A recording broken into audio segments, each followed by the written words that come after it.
है, किसी कोई प्रश्न नहीं है? हरे कृष्ण। पीछे माता जी का माइक पर बोलेंगे, सब लोगों का कल्याण होगा, जगत कल्याण हेतु। हरे कृष्ण प्रभु जी, प्रणाम प्रभु जी।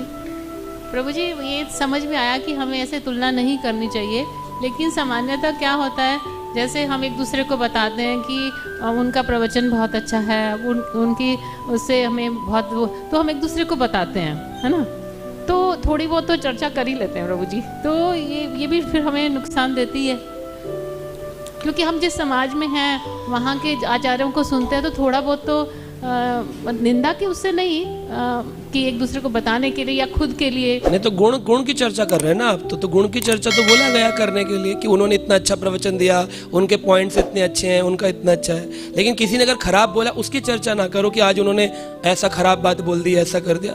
निंदा ना करें, गुणों की चर्चा तो करनी है हमको। सबके प्रवचन सुनने हैं, सबके प्रवचनों में से गुण निकालने हैं और उन्हीं गुणों की चर्चा तो करनी है। बोधयंतम परस्परम, वही भगवान को तुष्यन्ति चा रमन्ति चा करते हैं। नहीं, कभी हम कह भी देते हैं कि उनका उतना अच्छा नहीं, तो ये गलत है, ये गलत है।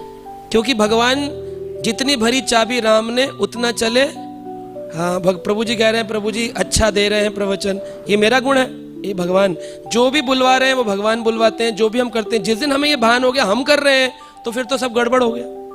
तो कोई अच्छा बोल रहा है तो भी भगवान की इच्छा है, कोई नहीं बोल पा रहा है वो भी भगवान की इच्छा है। करी गोपाल की सब होए, सोच करके हरी इच्छा से होता है, छोड़ देना चाहिए, उस पर चर्चा नहीं करनी चाहिए। भगवान क्षमता देंगे तो गिलहरी भी पुल बना सकती है, कुछ भी हो सकता है। हरि बोल, Hare Krishna, thank you so much.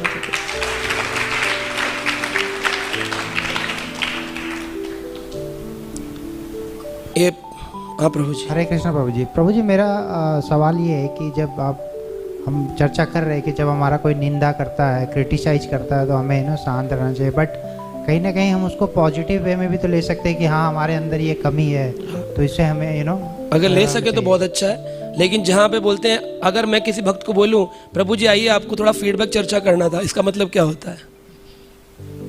आज तक बताओ किसी व्यक्ति ने बैठ करके किसी के गुणों की चर्चा, आओ आपको फीडबैक देना था, बहुत अच्छी सेवा कर रखी, कोई कहता है? प्रॉब्लम होगी तभी फोन आता है। ये टेंडेंसी हो गई है, ह्यूमन मेंटेलिटी। कोई किसी की फीडबैक में पॉजिटिव की चर्चा करता ही नहीं है। फीडबैक का मतलब ही हो गया है, फीडबैक का मतलब तो पॉजिटिव नेगेटिव दोनों था। लेकिन अभी क्या बन गया है, किसी कंपनी में काम करो, अगर बॉस कहे शाम को मिलना तुम्हारा फीडबैक है, आज क्या मतलब है? नेगेटिव चर्चा। क्योंकि ह्यूमन मेंटेलिटी है, हम लोग इतनी सेवा करते हैं, सेवा में अगर कोई गड़बड़ ना हो तो कोई फोन करेगा आपको कि प्रभु जी आइए जरा बहुत बढ़िया रही चर्चा करें। फीडबैक का मतलब ही हो गया है नेगेटिव। जो आप कह रहे हैं वो बात ठीक है, अगर वो इससे पहले ले सके तो उत्तम गुण है किसी के अंदर कि वो अपनी निंदा को भी अपनी कमियां समझकर उस पर काम करे, तो बहुत अच्छा कर सकते हैं। बिल्कुल। इधर प्रभु जी का प्रश्न। हरे कृष्णा प्रभु जी, दंडवत प्रणाम। प्रभु जी, जैसे आपने ये भी बताया था कि अगर 100 जन्म हम गणपति जी की पूजा करते हैं तो हम पार्वती के पास जाते हैं, then Shiv ji and all that. तो जैसे हम सबको पता है कि हम सब अभी 84 करोड़ उसमें 84 लाख योनियों में हम हैं अभी। तो अब जैसे आज मैंने इस जन्म में मैंने गणेश जी की पूजा करी, तो मतलब मैं 84 लाख योनि के बाद फिर करूंगा, तब ऐसे करके 100 जन्म होंगे।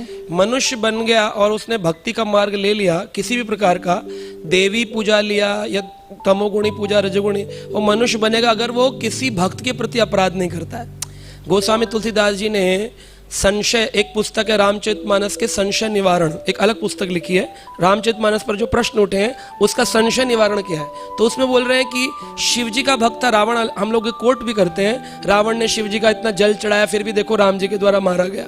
तो वो कहते हैं कि रावण इसलिए नहीं मारा गया कि वो शिव जी का भक्त था, इसलिए मारा गया क्योंकि वो राम का द्वेषी हो गया। तो हर जगह नीचे गिरना द्वेष से है। अगर द्वेष नहीं कर रहे हो तो फिर आपका अपलिफ्टमेंट होगा, तमोगुण से रजोगुण, रजोगुण से सत्वगुण, फिर ऐसे ऐसे ऊपर होता है। और प्रभु जी, इसी संदर्भ में दूसरा प्रश्न ये था कि जैसे हमारे उसमें सारी देवी देवताओं की, जैसे आपने बताया कि इसकी पूजा के बाद ये, इसकी पूजा के बाद इसकी पूजा के बाद ये, तो मतलब किसी भी देवी देवता की पूजा में ये पावर नहीं है कि वो आपको मुक्ति तक ले जा सके। आपको अंत में कृष्ण भक्ति ही करनी पड़ेगी, तभी आपको मुक्ति मिल सकती है। जी, मुक्तिदाता एक मुकुंदा, केवल मुक्ति देने वाले एक ही है, मुकुंद भगवान। तो मुक्ति का अर्थ क्या है? कई बार लोग सोचते हैं मर जा करके शरीर छूट जाना मुक्ति है, लेकिन असली मुक्ति क्या है? तो एक आचार्य ने कहा 2 प्रकार की मुक्ति है, सांसें चलती रहें और इच्छाओं से मुक्त हो जाएं, या फिर इच्छाएं चलती रहें और सांसों से मुक्त हो जाए। कौन सा बेटर है? सांसें चलती रहें और श्रील प्रभुपाद जी जब अंत में अपने नित्य लीला प्रवेश कर रहे हैं, प्रश्न पूछा गया, स्वामी जी आपकी कोई अंतिम इच्छा? तो स्वामी जी ने कहा आर किछु इच्छा नहीं, यानी सांसें समाप्त होने से पहले इच्छा समाप्त हो जाए, उसको कहते हैं जीवन मुक्त सा उच्चते, जीते जी मुक्त हो जाना। ये मुक्ति असली मुक्ति।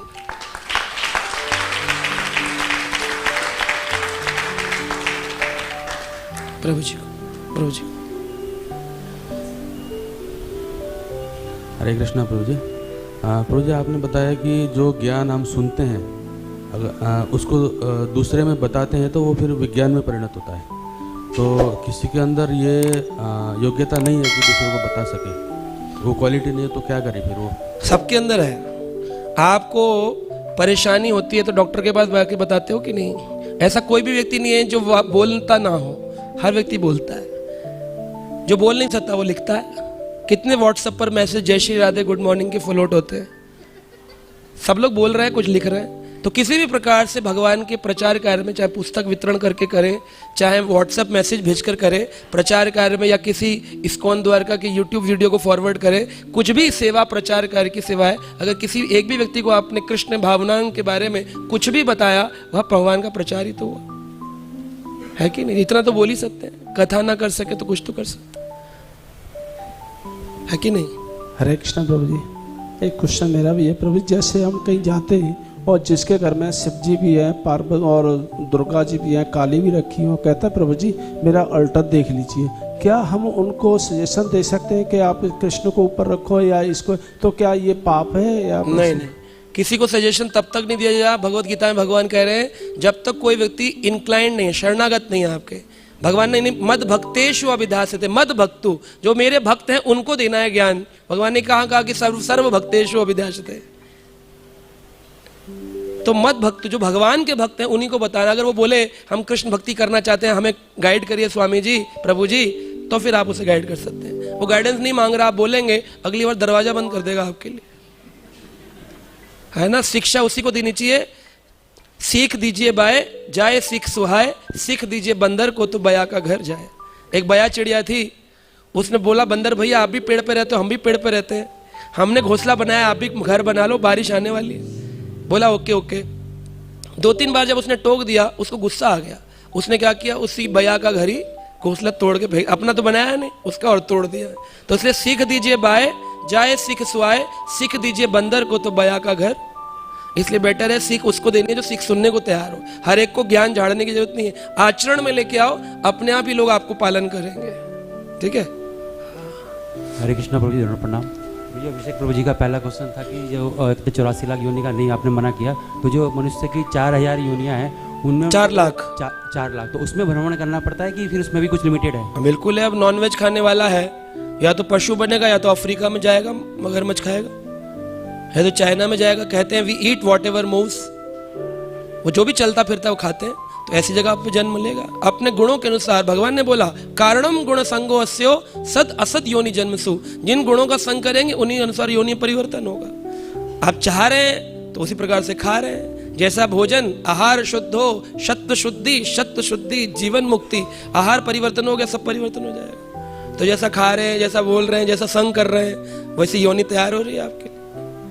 पहले बना प्रारब्ध, पीछे बना शरीर, इसलिए भजले तू रघुवीर।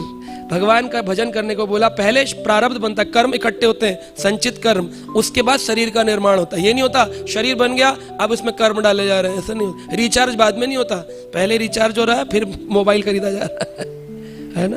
पहले बना प्रारब्ध, पीछे मिला शरीर, भजले तू रघुवीर। इसलिए भगवान का भजन करना चाहिए। ठीक है, बाकी प्रश्न बाद में ले लेंगे, समय हो गया है, पर्सनली आके मिल सकते हैं। श्री रुक्मिणी द्वारकाधीश भगवान की, जगन्नाथ बलदेव सुभद्रा महारानी की, श्री पंच तत्व गौर निताय की, गिरिराज